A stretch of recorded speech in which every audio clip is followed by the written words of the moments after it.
Hello everyone, I hope you guys are doing well and studies are going in full swing.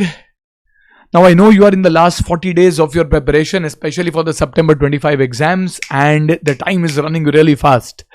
So in today's video, I'm going to share with you 4 very important tips that you need to remember in order to score that coveted 80 plus in both your FR and AFM. And this is after having detailed discussions with a lot of our students who managed to get more than 80 in the May 25 as well as the earlier attempts. So this is a proven strategy and this is something which is very much achievable and possible.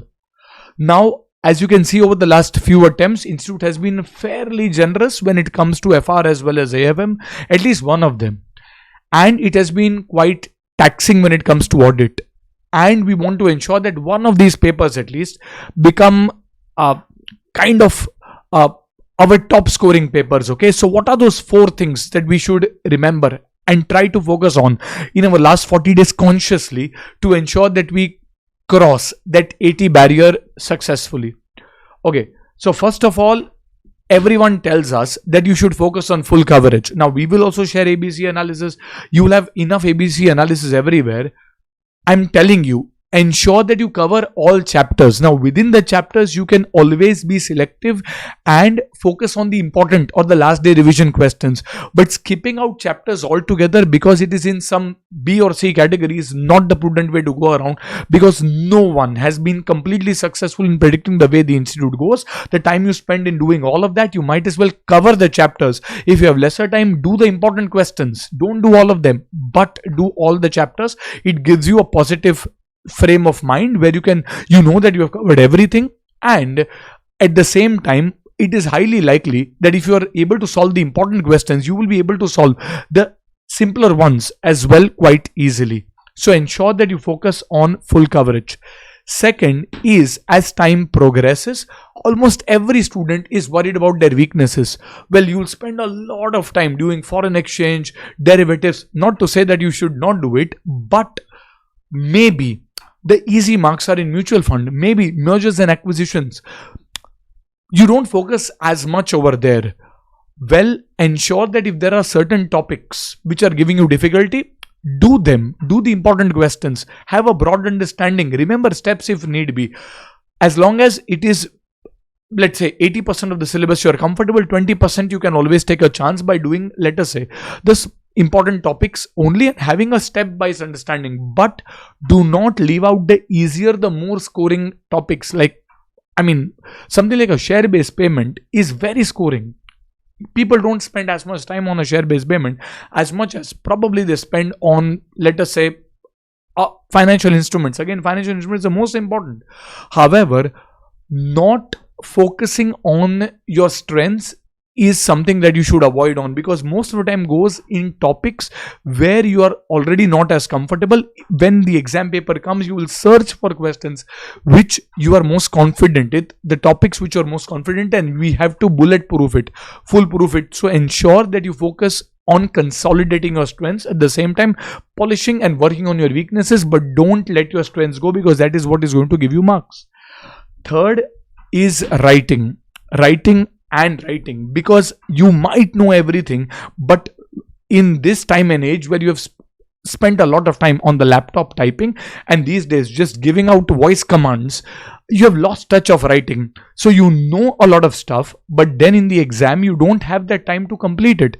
You still have a lot of time. Like you see in sports, people do warm-ups. So this is your warm-up phase. Well, even if you kind of get a hang of writing a bit, when you are, the best phase when you are studying on a daily basis, ensure that you have something like FR, AFM, even rough. You ensure that on pen and paper you are scribbling stuff. And in the last month and now in the last 40 days, if possible, try to write one paper at least. If you have a test series, well and good.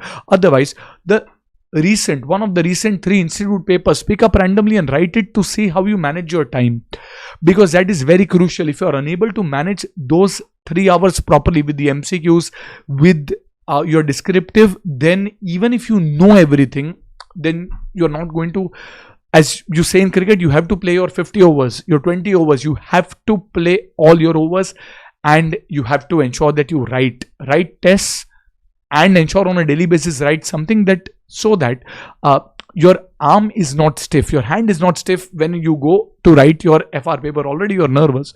The last thing you want is losing out on writing speed. And even in spite of telling this ample number of times, you'll see from your seniors, a lot of people land up leaving some part of their FR paper. Then reality sinks in and they write a little fast in AFM audit. They don't leave those papers. But in FR paper, this is the biggest problem. Ensure that you have enough writing speed. And the fourth and the most important thing, which is easier said than done, is having a strong positive mindset.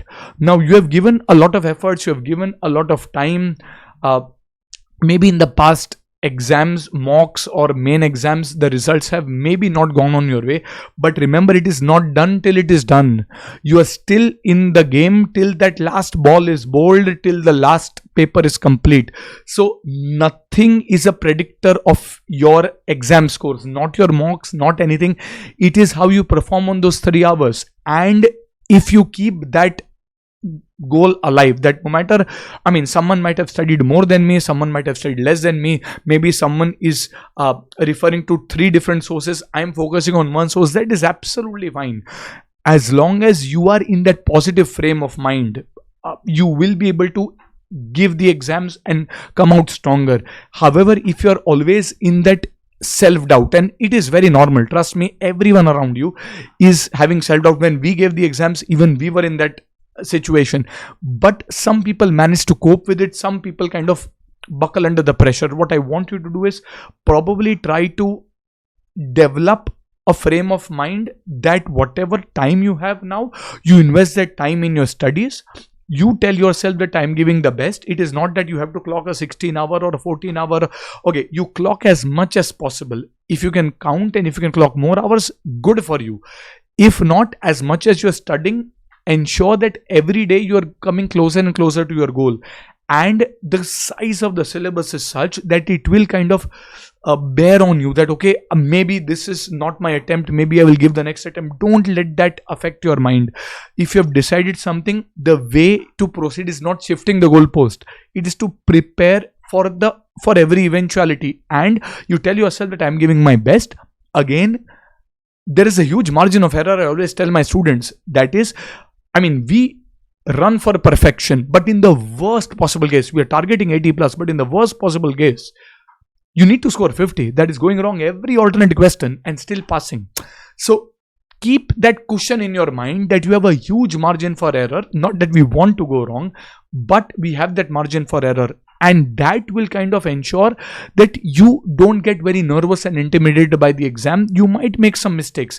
There might be a question or two that you might not know, but well, the paper has maybe 15, 20 individual small questions, sub questions, maybe 1 or 2 you might not be able to solve. In costing, you call it as a normal loss.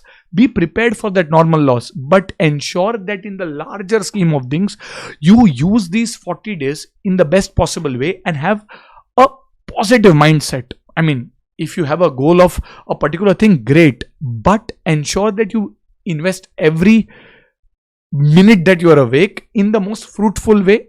Don't really try to get distracted. Ensure that you remain focused. Give it your best, and I'm telling you, your Diwali is going to be awesome. Your results around Diwali are going to kind of make your Diwali a lot more brighter, and you're going to do really well. Okay, so that should be it. I'll see you soon with more videos, and till then, keep studying, keep working hard, and lots of love, lots of blessings, and good luck flowing your way. Bye bye and take care.